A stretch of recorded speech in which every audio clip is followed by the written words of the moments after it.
नमस्कार दोस्तों, आपका स्वागत है हमारे YouTube चैनल पर। आज हम बात करेंगे भगवद गीता के अध्याय 6 श्लोक 25 की। इस वीडियो में हम जानेंगे कि कैसे इस श्लोक के माध्यम से हमें जीवन में संतुलन और ध्यान की महत्ता को समझने में मदद मिलती है। अगर आपको हमारा कंटेंट पसंद आए तो कृपया लाइक और सब्सक्राइब करना न भूलें। चलिए शुरू करते हैं। तं संप्राप्य न मुह्यति मुह्यत्येषा परोक्षता। जिसके द्वारा वह ध्यान साधक इस स्थिति को प्राप्त करता है, वह फिर कभी नहीं भ्रमित होता है। यह स्थिति अति गूढ़ है।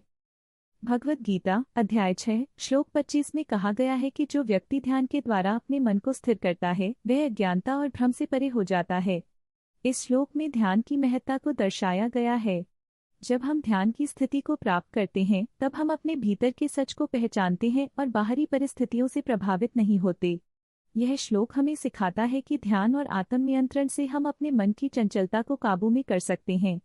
ध्यान करने से हम अपने भीतर की शांति और स्पष्टता को पा सकते हैं, जिससे हम जीवन के हर चुनौती का सामना कर सकते हैं।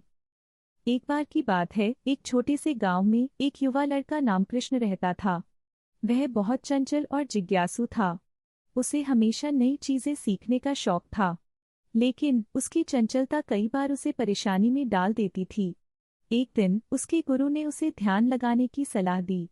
गुरु ने कहा, कृष्ण, ध्यान से तुम अपने मन को स्थिर कर सकते हो। कृष्ण ने सोचा, क्या सच में? एक दिन उसने अपने गुरु के बताए अनुसार ध्यान करने का निश्चय किया। वह एक शांत स्थान पर बैठा और आंखें बंद कर लीं। प्रारंभ में उसका मन इधर उधर भागता रहा, लेकिन उसने धैर्य नहीं खोया। उसने श्लोक 25 का ध्यान किया, जिसके द्वारा वह ध्यान साधक इस स्थिति को प्राप्त करता है, वह फिर कभी नहीं भ्रमित होता है। कुछ समय बाद उसने अनुभव किया कि उसका मन धीरे धीरे स्थिर हो रहा है। जब वह ध्यान में गहराई तक गया तो उसे अपनी आंतरिक शक्ति का अनुभव हुआ। वह समझ गया कि ध्यान उसे अपने भीतर की शांति और स्पष्टता प्रदान कर रहा है। इसी प्रकार गांव में एक बड़ी समस्या आ गई। गांव की नदी सूख गई थी और सभी परेशान थे। कृष्ण ने सोचा, अगर मैं ध्यान की शक्ति का उपयोग करूं तो शायद मैं समाधान निकाल सकूं। उसने फिर से ध्यान लगाया और अपने मन को एकाग्र किया। ध्यान के दौरान उसने एक उपाय सोचा। उसने गांव वालों को बताया, हमें मिलकर काम करना होगा। हमें नदी के किनारे वृक्षारोपण करना चाहिए ताकि वर्षा के पानी को रोका जा सके। गांव वालों ने उसकी बात मानी और मिलकर कार्य करने लगे। कुछ महीनों बाद गांव की नदी फिर से भर गई। सभी ने कृष्ण की सराहना की।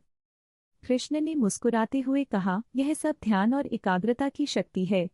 जब हम अपने मन को स्थिर रखते हैं तो हम समस्याओं का समाधान आसानी से खोज सकते हैं।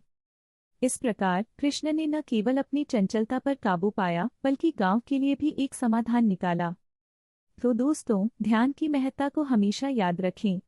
अगर आपको यह कहानी पसंद आई तो कृपया लाइक और सब्सक्राइब करें और ऐसे और रोचक वीडियो के लिए हमारे चैनल से जुड़े रहें।